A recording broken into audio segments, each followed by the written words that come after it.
make things because I don't knitter away at them with my nails. So, like you said, you know, a chisel is a machine and a hammer is a machine. But it's to do with your degree of control over it. That's what it's to do with. And obviously, you know, one person can make something with a sewing machine much more beautifully than someone else. But the variation the very tiny variation in something that's hand stitched, even though the person's trying to act like a machine, they're trying to make every stitch identical. The subtle differences between them actually imparts what I think of as a patina in stone, but in material it would be something else, you know, a diversity. That's something very radical to say, but I'm not really sure that I agree with that, because I don't think something that is hand stitched is necessarily better than something that is done on a machine, and I just think it's about matching intent with process and what you want to communicate and your aims, and that the time invested doesn't necessarily mean it's quality. And so it's quite contradictory to raise that now, but that is an issue too. That because it's slow and because it's taking time doesn't necessarily mean that it's quality. So I just was going to say that I think that you can make quality work with sewing machine as well. Yeah. But isn't that, that's the good slow, bad slow thing? Absolutely, yeah. yeah. How you use time. The things we're talking about, you know, we mustn't think about and keep them in this sort of ghetto of the professional practice, which is really, I mean, I think it's really important for all kinds of reasons. It provides exemplars of practice.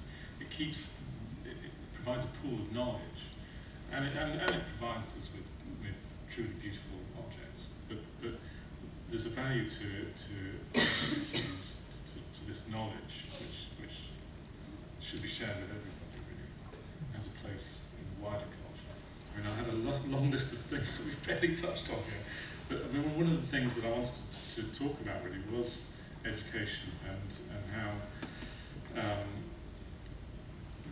increasingly most of you are involved in teaching, and the institutions that you teach in are very concerned with results and outcomes, and there isn't the opportunity for students to just play. I think it's very difficult for students to invest time in taking a risk with something because it's so results sort of driven.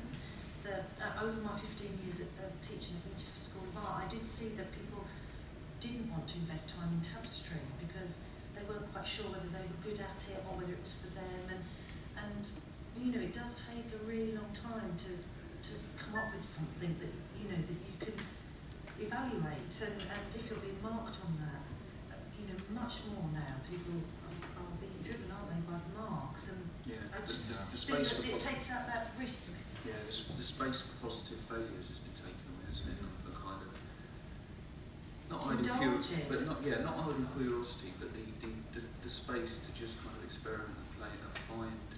But also space to indulge. I think you have to have space to sort of creatively indulge, because if you don't do that, you'll never know.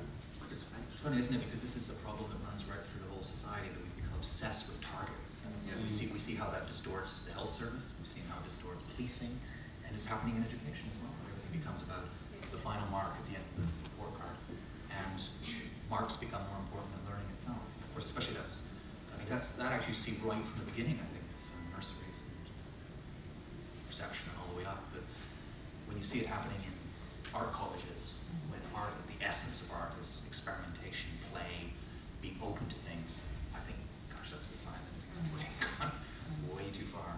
The stuff that comes out as genuinely artifact is almost a kind of byproduct of just being an art person, that we're so bound up generally in kind of processing, experimenting, working on several projects at once, and maquettes and sketchbooks being around, that the way that kind of psyche reads the world isn't the same way that it is read by the people on the other side of the fence coming to us for either a service or a product or something.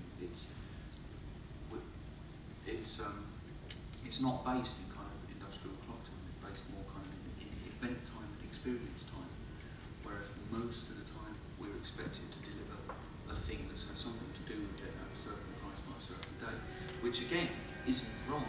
It's the commission's way of experiencing the exchange of the product making and the buying and commissioning. It's not, I emphasise, it's not the wrong way of seeing it, but it's not kind of epistemologically really how we experience running a studio, which is process-based, which goes beyond the process of making an object to the process of the whole studio, I suppose.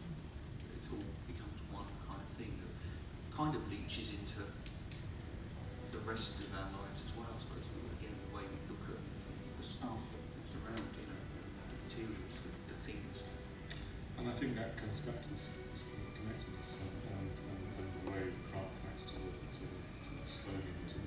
You know, I think a lot of craftspeople are striving in their lives for a sense of connectedness between one thing and another, between this time spent in the workshop and time spent making supper and with their families, friends, and so on. We are sort of getting to the end of our time, but I'd just like to perhaps just invite maybe one more question from the audience. There were people very eagerly putting their hands up as the moment passed. I'll ask a question, if that's okay. Much of the talk that's taken place here has been on the side of the maker, if you like, and the craft side of it. And when you begin to look at it from the side of the audience, is it not all just, I don't mean this audience, I mean as in the people who consume the objects that are made by the craftsmen, is it not all rather decadent? I certainly can't afford anything handmade. I can't afford any handmade furniture or handmade objects. So I'm just wondering, are we all simply consigned to being makers and having that experience without experiencing the pleasure of living with these objects?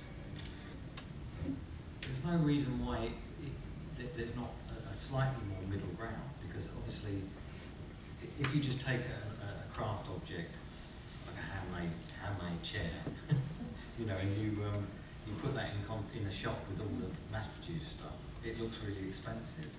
But if there was more handmade things, it would even out, wouldn't it? Because the handmade, you know, it would be, you know, it doesn't have to all be mass-produced. I think that's the ideal idea behind it. That obviously, the more that's made, the economy of scale, and so on and so forth. But I mean, we can't stop doing it just because. No, I'm not suggesting that we can stop doing it, and I don't think it's necessarily a question that has a direct answer. I think it's more just something to respond to. Yeah, it's true. We can still appreciate it without owning it. I think it's... Well, but how? I mean... Public work. Yeah, but then also you're pushing something into the institution, aren't you? And really, to appreciate, say, a tapestry, to touch it though. Is all art decadent in this sense, though?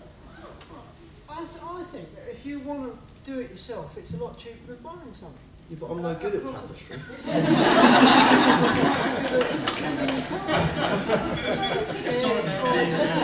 It's cheaper than sending it to the garage. But if those skills and approaches are then properly appropriated, say, by architects and town planners, then the direct public experience is greatly enhanced. I mean, you know, we're sitting in an iconic building that has got some, you know, it's been one of my favourite buildings in London for most of my life, really, because of the way it uses space, its social function, the quality of its construction, and kind of memories of things that I've seen here. It's an interesting argument, this, about whether slowing down is a luxury for the rich. You know, it's an idea that comes up a lot in whether it's food or urban living or someone, the affluent only have access to good slow. And I think, I actually believe that that's untrue. I think that some manifestations of slow will always remain, remain outside the reach of ordinary people. I mean, if you think of food, for instance, you know, hand or pig harvested truffles from Italy, you're never going to sell those in a mass scale. But slow food can also mean just cutting up some tomatoes with some garlic, frying it up, and having a cheap pasta, you know, eating it at home with the TV switched off. So there are different expressions of it. We need to remind ourselves that what's been truly decadent about the last few decades has been the proliferation of cheap things, cheap food, cheap clothes, cheap furniture. The world is full of cheap stuff, and there's been a real price to pay for that.